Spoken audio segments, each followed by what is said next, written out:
Welcome student, তোমাদের সকলকে স্বাগত তোমাদের কোচিং সেন্টারে। তো স্টুডেন্ট, আজকের যে বিষয়বস্তু সেটা হচ্ছে ইতিহাস।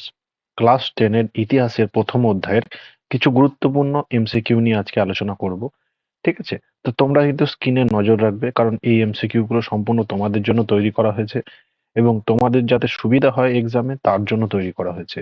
তোমরা যদি আমাদেরকে সাহায্য করো, অর্থাৎ আমাদের ভিডিও দেখো, লাইক করো, শেয়ার করো, বন্ধুদের সঙ্গে বিষয়টাকে শেয়ার করে নাও, তাহলে কি হবে, আমাদের পরবর্তী সময়ে ভিডিও আনতে বা তোমাদের সামনে আরো ভালো ভালো পিডিএফ নিয়ে আসতে, যেগুলো স্টাডি রিলেটেড, সেগুলো সুবিধা হবে। ঠিক আছে? তো তোমাদের কাছে একটাই রিকোয়েস্ট রইল যে তোমাদের যারা বন্ধুরা রয়েছে বা যারা ভাই বোনেরা রয়েছে তাদের সাথে আমাদের চ্যানেলটাকে শেয়ার করবে, আর তোমাদের মতো যাতে তারাও একটু হেল্প পায় সেদিকটা একটু নজর রাখবে। ঠিক আছে? তো আজকের আলোচনার প্রথম প্রশ্ন তোমাদের স্ক্রিনে দেখতে পাচ্ছ। 1 নম্বর এমসিকিউ, কিসের? ইতিহাসের, ক্লাস 10 প্রথম অধ্যায়। দেখো, এমসিকিউ সম্পর্কে বলে রাখি, এমসিকিউ তোমাদের 1 নম্বরের আসে, তোমরা সবাই জানো। আর এমসিকিউ তে অপশন তো দেয়াই থাকে। ঠিক আছে? তো দেখো, ইম্পর্টেন্ট ইম্পর্টেন্ট এমসিকিউ কোনগুলো। ইতিহাস শব্দের উদ্ভব হয়েছে কোন শব্দ থেকে? অর্থাৎ আমরা যে ইতিহাস পড়ছি এটা কোথা থেকে? প্রাগৈতিহাসিক ইতিহাস, হিস্টোরিয়া, সিস্টোরিয়া, কোনোটিই নয়। সঠিক অ্যান্সার কি হতে পারে? হিস্টোরিয়া। হিস্টোরিয়া হচ্ছে সঠিক অ্যান্সার। ঠিক আছে? পরেরটা দেখো, বলছে হিস্টোরিও হিস্টোরিওগ্রাফি। হিস্টোরিওগ্রাফি কথার অর্থ কি? হুম হিস্টোরিওগ্রাফি কথার অর্থ কি? দেখো, হিস্টোরিওগ্রাফি কথার অর্থ হচ্ছে ইতিহাসের উপাদান, ইতিহাসের লেখচিত্র, ইতিহাস চর্চা, কোনোটিই নয়। এটা খুব ইম্পর্টেন্ট প্রশ্ন, তার জন্য এটাতে স্টার দেয়া রয়েছে। তোমরা দেখতে পাচ্ছ কতগুলো স্টার দেয়া রয়েছে, ইম্পর্টেন্ট প্রশ্ন বলে। তো এর যে সঠিক অ্যান্সার সেটা হচ্ছে ইতিহাস চর্চা। ইতিহাস চর্চাকে ইংরেজিতে বলে হিস্টোরিওগ্রাফি। ঠিক আছে? তো পরবর্তী প্রশ্ন দেখো। পরবর্তী প্রশ্ন বলছে ইতিহাস একটি বিজ্ঞান, কমও নয় বেশিও নয়। এই যে উক্তিটি, এটা কার উক্তি? Option A Ranke, option B Bury, option C E H Carr, option D কোনোটিই নয়। সঠিক অ্যান্সারটা হচ্ছে বিউরি। মনে রাখবে, বিউরি বলেছিল ইতিহাস একটি বিজ্ঞান, কমও নয় আবার বেশিও নয়। ঠিক আছে? মনে রাখবে। তো চলো পরবর্তী প্রশ্ন দেখি। 4 নম্বর প্রশ্ন দেখো কি বলছে। বলছে দাস ক্যাপিটাল গ্রন্থটির রচয়িতাকে। খুব ইম্পর্টেন্ট একটা প্রশ্ন, এক্সামে কিন্তু অনেকবার দিয়েছে, টেস্ট পরীক্ষাতে তোমরা এটা কমন পাবে, এটা কমন প্রশ্ন। দাস ক্যাপিটাল কে লিখেছিলেন? মনে রাখবে, কার্ল মার্কস। ঠিক আছে? তিনি দাস ক্যাপিটাল গ্রন্থটার লেখক। বাকিগুলো মনে রাখবে, র্যাঙ্কে, গিবস, ট্রেভেলিয়ান, এ প্রত্যেকটা রয়েছে। এর মধ্যে অ্যান্সার হচ্ছে কার্ল মার্কস। ঠিক আছে? তো পরবর্তী দেখো, 5 নম্বরের প্রশ্ন বলছে টোটাল হিস্ট্রি চর্চা শুরু করেন। এই যে দেখতে পাচ্ছ, এটা কে? জাতীয়তাবাদী ঐতিহাসিকগণ, কেমব্রিজ গোষ্ঠীর ঐতিহাসিকগণ, অ্যানাল গোষ্ঠীর ঐতিহাসিকগণ, অপশন ডি কোনোটিই নয়। দেখো, সঠিক অ্যান্সার যেটা সেটা হচ্ছে অ্যানাল গোষ্ঠীর ঐতিহাসিকগণ। তোমাদের জন্য প্রশ্ন রইল, অ্যানাল গোষ্ঠী কি এটা পড়ে নেবে। ঠিক আছে? পরবর্তী প্রশ্ন তোমরা দেখো, বলছে দ্য অ্যানালস পত্রিকাটার অন্যতম প্রকাশক ছিলেন কে? অর্থাৎ একজন প্রকাশক, নামকরা প্রকাশক কে ছিলেন?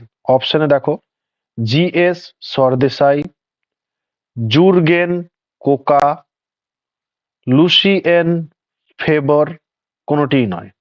সঠিক অ্যান্সার হচ্ছে লুসিয়েন ফেবর। ঠিক আছে? পরের প্রশ্ন দেখো, অ্যানাল স্কুল মতবাদের ঐতিহাসিকরা ইতিহাস চর্চা করতেন। অর্থাৎ অ্যানাল স্কুল মতবাদের যারা ঐতিহাসিক ছিলেন তারা কি ধরনের ইতিহাস চর্চা করতেন? হ্যাঁ, তারা কি খেলার ইতিহাস, শহরের ইতিহাস, নতুন সামাজিক ইতিহাস, নাকি কোনোটিই নয়?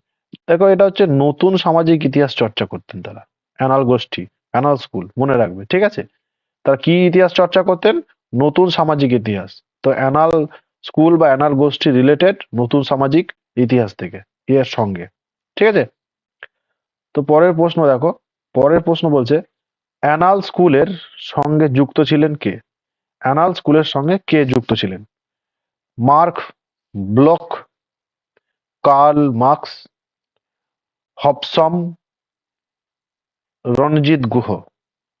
ঠিক আছে, সঠিক অ্যান্সার কি হবে বলো? সঠিক অ্যান্সার হচ্ছে কার্ল ব্লক। হুম। পরবর্তী প্রশ্ন দেখো, নতুন সামাজিক সামাজিক ইতিহাস চর্চা শুরু হয় কত থেকে, অর্থাৎ কোন দশক থেকে?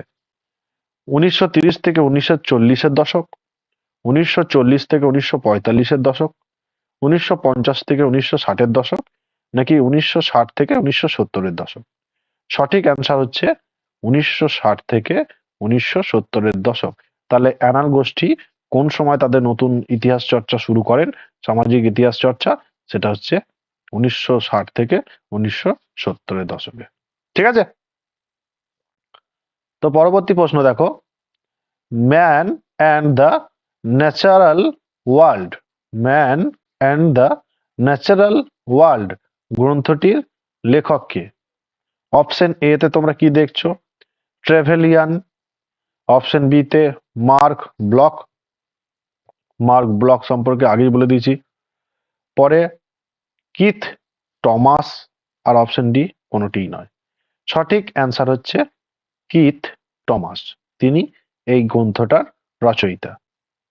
পরের প্রশ্ন দেখো, ইতিহাস চর্চায় নিম্নবর্গীয়দের কথা সর্বপ্রথম বলেন কে? খুব ইম্পর্টেন্ট একটা প্রশ্ন। ইতিহাস চর্চায় নিম্নবর্গের কি ভূমিকা ছিল, বা নিম্নবর্গের ইতিহাস চর্চা, এটা ক্লাস 10-এর ইতিহাসের একটা ফেমাস প্রশ্ন। এটা আসেই তো সচরাচর। এই নিম্নবর্গীয় ইতিহাস চর্চা যারা করেছে, বা নিম্নবর্গের ইতিহাস সম্পর্কে যদি কোনো কথা বা কোনো কিছু তোমাদের সামনে আসে, অবশ্যই টেক্সট বই থেকে পড়ে নেবে। ঠিক আছে, তো এটার যে সঠিক অ্যান্সার, এটা আগে বলে নিই। অপশনগুলো বলছে লিওপোল্ড ভন র্যাঙ্কে, আরেকটা হচ্ছে আন্তোনিও গ্রামশি, আরেকটা option Vincent Smith, option D কোনোটিই নয়। সঠিক অ্যান্সার হচ্ছে অ্যান্তোনিও গ্রামসি। তো পরবর্তী প্রশ্নগুলো দেখো, বলছে ভারতের নিম্নবর্গের ইতিহাস চর্চা শুরু হয়েছিল কত সালে? আগেই বলে দিয়েছি, নতুন সামাজিক ইতিহাস চর্চাটা বলে দিয়েছি। এবার বলছি নিম্নবর্গের ইতিহাস চর্চা। দেখো, নিম্নবর্গের ইতিহাস চর্চার অপশনে হচ্ছে 1960-এর দশকে, 1890-এর দশকে, 1970-এর দশকে, কোনোটিই নয়। সঠিক অ্যান্সার হচ্ছে 1960-এর দশকে। তাহলে 1960 থেকে 70-এর দশকে কি কি শুরু হয়েছিল? নিম্নবর্গের ইতিহাস চর্চা, নতুন সামাজিক ইতিহাসের চর্চা। ঠিক আছে, এগুলো মনে রাখবে। ভারতের নিম্নবর্গের ইতিহাস চর্চার জনক হলেন কে? কে ভারতের নিম্নবর্গের ইতিহাস চর্চার জনক? কে বলো, তোমরা বলো কে? অপশন দি রণজিৎ গুহ, অমলেশ ত্রিপাঠী, রামচন্দ্র গুহ, কোনোটিই নয়। সঠিক অ্যান্সার হচ্ছে রণজিৎ গুহ, নিম্নবর্গের ইতিহাস চর্চার জনক। খুব ইম্পর্টেন্ট প্রশ্ন, এটা মনে রাখবে। পরের প্রশ্ন দেখো, বলছে পোস্ট মডার্ন বা উত্তর আধুনিক, ঠিক আছে, ইতিহাস চর্চাকারীদের অন্যতম হলেন কে? এই যে ইতিহাস চর্চাকারীদের কথা বলেছে, এটাও মনে রাখবে। অপশন দেখো, Jacques Derrida, Vincent Smith, Gordon Johnson, কোনোটিই নয়। সঠিক অ্যান্সার হচ্ছে জাক দেরিদা। তিনি কি ছিলেন? তিনি পোস্ট মডার্ন, ঠিক আছে, মনে থাকে, ইতিহাস চর্চার জনক ছিলেন। ইন্ডিয়া টুডে গ্রন্থটির রচয়িতাকে? খুব ইম্পর্টেন্ট প্রশ্ন, এক্সামে এটা দিয়ে থাকে, টেস্ট পরীক্ষাতেও দেয়। বলো কে? রজনীপাম দত্ত, নাকি নরহরি কবিরাজ, নাকি শশীভূষণ রায়চৌধুরী, নাকি কোনোটি নয়? সঠিক অ্যান্সার হচ্ছে রজনীপাম দত্ত। মনে রাখবে স্টুডেন্ট, খুব ইম্পর্টেন্ট একটা প্রশ্ন এটা, এটা এক্সামে কিন্তু দেয়। তো পরের প্রশ্ন দেখো, পরের প্রশ্ন বলছে ভারতের মার্ক্সবাদী ইতিহাস চর্চার সূত্রপাত ঘটান কে? তো দেখো, এক নম্বর অপশন তোমরা যেটা দেখতে পাচ্ছ, সেটা বলছে দীপেশ চক্রবর্তী, রজনীপাম দত্ত, রামচন্দ্র গুহ, কোনোটি নয়। সঠিক অ্যান্সার হচ্ছে রজনীপাম দত্ত। ঠিক আছে, অর্থাৎ ইনি কি ছিলেন? ইনি মার্ক্সবাদী ছিলেন। হ্যাঁ, মনে রাখবে। তো এই যে মার্ক্সবাদী, এই কথাটা বারবার মনে রাখবে কেন, সেটা তোমাদের পরবর্তী ভিডিওতে আমি আলোচনা করবো। এই মার্ক্সবাদটা কি, ঠিক আছে? এটা এক্সামে কিন্তু দেয়, তো মনে রাখবে এটা। পরের প্রশ্ন দেখো, বাংলায় নমশূদ্র আন্দোলনের ইতিহাস, এবার অপশন যেগুলো দিচ্ছে এটা কোনটা রিলেটেড? পরিবেশ ইতিহাস চর্চার বিষয়, বলছে সামরিক ইতিহাস চর্চার বিষয়, সামরিক মানে সেনা, হ্যাঁ, সামাজিক ইতিহাস চর্চার বিষয়, আর কোনোটিই নয়। সঠিক অ্যান্সার হচ্ছে সামাজিক ইতিহাস চর্চার বিষয়, ঠিক আছে? তো পরবর্তী প্রশ্ন দেখো, ইউরোপে ক্রিয়া ইতিহাসের চর্চা শুরু হয়, ক্রিয়া ইতিহাস, হ্যাঁ, কোথায়? ইউরোপে। কবে বলতে পারবে? 1920-এর দশকে, 1970-এর দশকে, 1940-এর দশকে, কোনটি নয়। ইউরোপে ক্রিয়া ইতিহাসের চর্চা শুরু হয় 1970-এর দশকে, ঠিক আছে? পরবর্তী প্রশ্ন দেখো, প্রাচীন গ্রিসে অলিম্পিয়া নগরীতে প্রথম অলিম্পিক গেমস সূত্রপাত হয় বা অনুষ্ঠিত হয় কত সালে? খুব ইম্পর্টেন্ট প্রশ্ন স্টুডেন্টরা, শহরটার নাম মনে রাখবা, খুব ইম্পর্টেন্ট। আর কত সালে হয় সেটাও খুব ইম্পর্টেন্ট। অপশনে যেটা দেখতে পাচ্ছ 74, 76, 75, কোনোটি নয়। সঠিক অ্যান্সার হচ্ছে 776, মনে রাখবে। খুব ইম্পর্টেন্ট একটা প্রশ্ন, এটা দিয়ে দেয়। পরের প্রশ্ন দেখো, প্রথম ক্রিকেট খেলার সূচনা হয় কোথায়? ইংল্যান্ডে, পর্তুগালে, ফ্রান্সে, কোনটি? সঠিক অ্যান্সার তোমরা অনেকেই গেস করতে পেরেছো, ইংল্যান্ডে ক্রিকেট খেলার সূত্রপাত হয়, ঠিক আছে? তো স্টুডেন্ট, এইটাই ছিল 20টা ইম্পর্টেন্ট প্রশ্ন, যেটা কিনা তোমাদের পরীক্ষার জন্য খুব ইম্পর্টেন্ট।